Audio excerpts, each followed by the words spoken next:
Every super soldier in the MCU, in this case, super soldier via manufactured super soldier serum.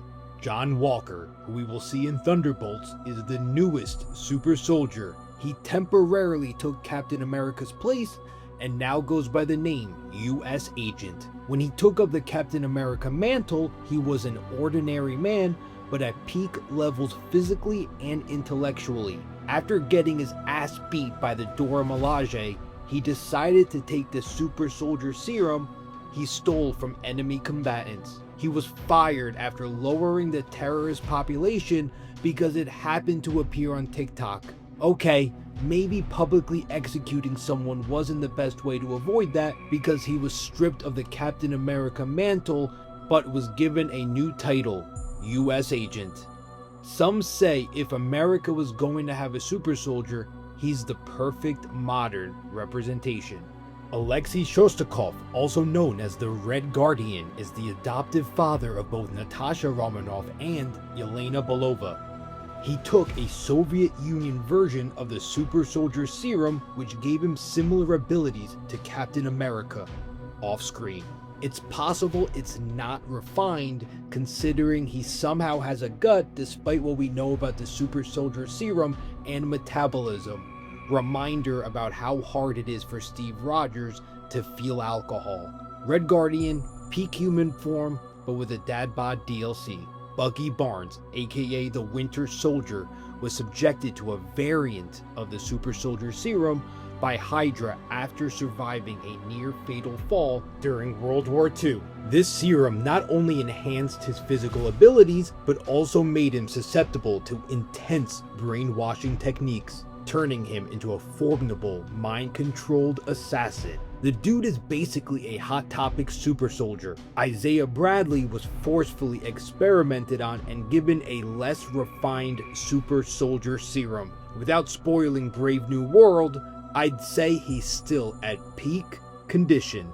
Hulk and Abomination both took versions of the super soldier serum as well. For Hulk, Bruce Banner combined gamma radiation with the super soldier serum they recreated.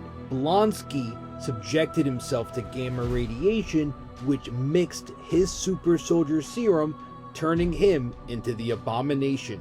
Norman Osborn, who recently came to the MCU, experimented on himself with a super soldier serum that had wild side effects, including manifesting a completely separate personality and making him more delusional than a Reddit moderator. In terms of capabilities, he's one of the strongest super soldiers with strength feats that surpass Captain America. You also have Harry Osborn, who seems to have taken a more refined version of the serum Norman took. I say refined because taking it did not come with an alter ego.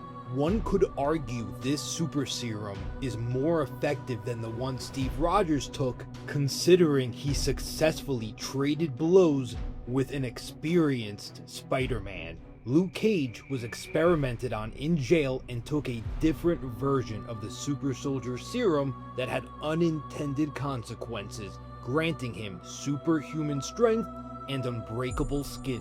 That's the prison rehab I'd sign up for. Walk out with super strength and rarely ever needing healthcare. The Winter Soldier featured a group of Hydra-made super soldiers that were taken out before they could further their goal of global instability. Jessica Jones, a hard-drinking, short-fused private investigator, didn't just stumble upon her powers. After a car crash killed her family, she was taken in by IGH, a shadowy organization with a penchant for illegal human experimentation. While she was in a coma, these mad scientists pumped her full of their own version of a super soldier serum, which instead of turning her into a flag-waving patriot, gave her superhuman strength and a knack for getting in trouble. Emerging from her coma with a chip on her shoulder and powers she never asked for, Jessica now runs Alias Investigations, where she tackles cases that are as messed up as her. Red Skull was the first person to take an early version of the super soldier serum before it was even fully cooked. Johann Schmidt didn't just want to be a better man, he wanted to be a god. The result? His face melted off and he turned into a Nazi Skeletor. Unlike Steve, he didn't become the super soldier, he got roid rage and a permanent Halloween mask.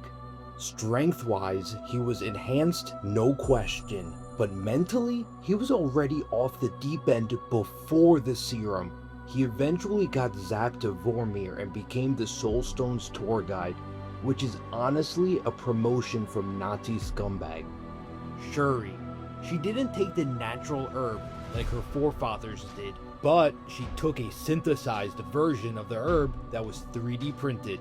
I believe she fits this criteria, thus I put her on the list, but because T'Challa and his forefathers took a natural, organic herb, I chose not to add them to this list. The Flag Smashers were a group of enhanced anarchists led by Carly Morgenthau, who stole doses of the new super soldier serum created by Dr. Nagel. Unlike the originals, this serum didn't bulk you up, it just gave you the perks. They weren't government approved or lab raised like Steve Rogers, they used their powers to cause chaos in the name of unity, which somehow included blowing people up and calling it activism. While most of them died, they were still enhanced humans, super soldiers without the PR team. Wilfred Nagel was the guy who cracked the code and recreated the super soldier serum after the original formula was lost. Before the Flag Smashers ever took it, Nagel said he tested it on over 20 people. Most of them died. We don't know their names, faces, or where their bodies are buried. Oh yeah, and Steve Rogers.